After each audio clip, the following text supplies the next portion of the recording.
Hey, how are you? My name is Neil Smith, and today is October 5th, 2019, and I'll be reading you my informative speech. Imagine walking through a park, enjoying a nice sunny day, and suddenly you don't remember where you are, you don't remember how you got there, and you don't recognize anyone even though they're your own family. Every year, thousands of families are affected by a family member's fight with Alzheimer's, a disease which causes them to progressively become more confused, disoriented, frustrated, and anxious to the point where they don't recognize their own family and friends, and even gradually lose the ability to speak and function. Today I'd like to address 3 questions many people have about Alzheimer's disease. What area of the brain is affected? What are the causes and effects? And what are some possible preventative actions to take against Alzheimer's disease? Knowing the answers to these questions can help you better cope with someone who suffers from Alzheimer's, inhibit the progression, or even prevent the disease from taking hold. First, what areas of the brain does Alzheimer's attack? According to the NIA, or the National Institute on Aging, at first, Alzheimer's typically destroys neurons and their connections in the part of the brain involved in memory, including the entorhinal cortex and the hippocampus. It later affects areas in the cerebral cortex responsible for language and social behavior. Eventually, many other areas of the brain are damaged, and over time, a person with Alzheimer's gradually loses his or her ability to live and function independently, and ultimately the disease is fatal. These molecular changes in the brain cause it to quickly deteriorate, causing function to rapidly decrease and become completely non-existent in more severe progressed stages of Alzheimer's. Next, I'd like to highlight some of the causes and effects believed to be linked with Alzheimer's disease. It's believed that genetics play a large role in a person's diagnosis. While genetics may not directly cause the development of Alzheimer's, they do influence the onset, severity, and speed of progression. Identifying the genetic variations in patients can be used to help researchers find the most effective and efficient ways to treat or prevent the disease. Alzheimer's can also be accelerated by injury as a result of repeated or severe head trauma.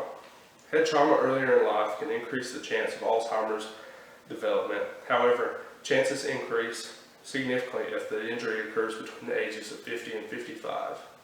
According to the Alzheimer's Society, although researchers have reported a link between sports-related traumatic brain injuries and dementia, the exact relationship between the two is not clear. There is limited evidence that genetic predisposition at age, which the head is exposed to trauma, and other factors influence the risk of disease. Larger scale studies of athletes are needed to clarify the causes of dementia. Heart health and lifestyle have also been proven factors of risk of Alzheimer's development. Studies by the University of Pittsburgh have proven the correlations between heart health and Alzheimer's development. Researchers studied a group of 91 seniors ages 83 to 96 who had no previous symptoms of Alzheimer's or other forms of dementia. They found that participants with high blood pressure and stiffened arteries turned out to have more of the beta amyloid plaques, which is the sticky protein that builds up in the brain of those with Alzheimer's.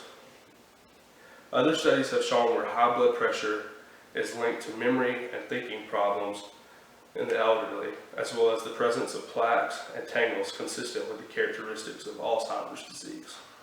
This study shows growing evidence of the role of blood vessel health in correlation to brain health. This change in a person's lifestyle can cause them to lose interest in activities they previously enjoyed. Traveling also becomes a risky activity for a person suffering from Alzheimer's. They can become lost or wander away. It also affects routine things, such as forgetting how to get to the grocery store or how to assemble basic items. The final question I'd like to address are, what are some preventative actions that can be taken against Alzheimer's disease? As previously stated, brain injuries are one of the leading causes of Alzheimer's development. So one precautionary measure that can be taken is to use proper protective headgear when biking, playing football, or participating in any activities where a head injury could occur.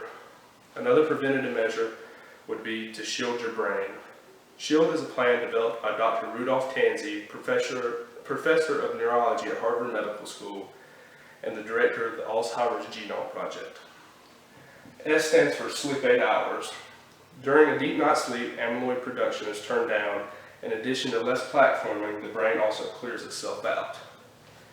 H stands for handle stress. Taking time to meditate or relax is important to handle stress.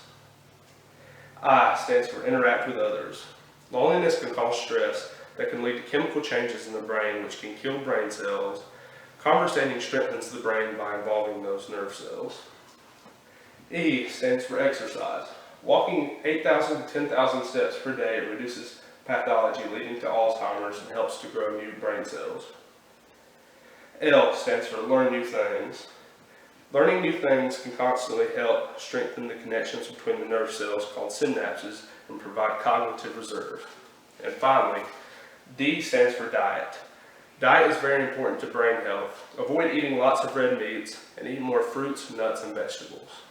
Today I have addressed 3 questions many have about Alzheimer's disease. Where in the brain is it affected? And what are some of the causes and effects? And what are some preventative actions that can be taken to prevent it?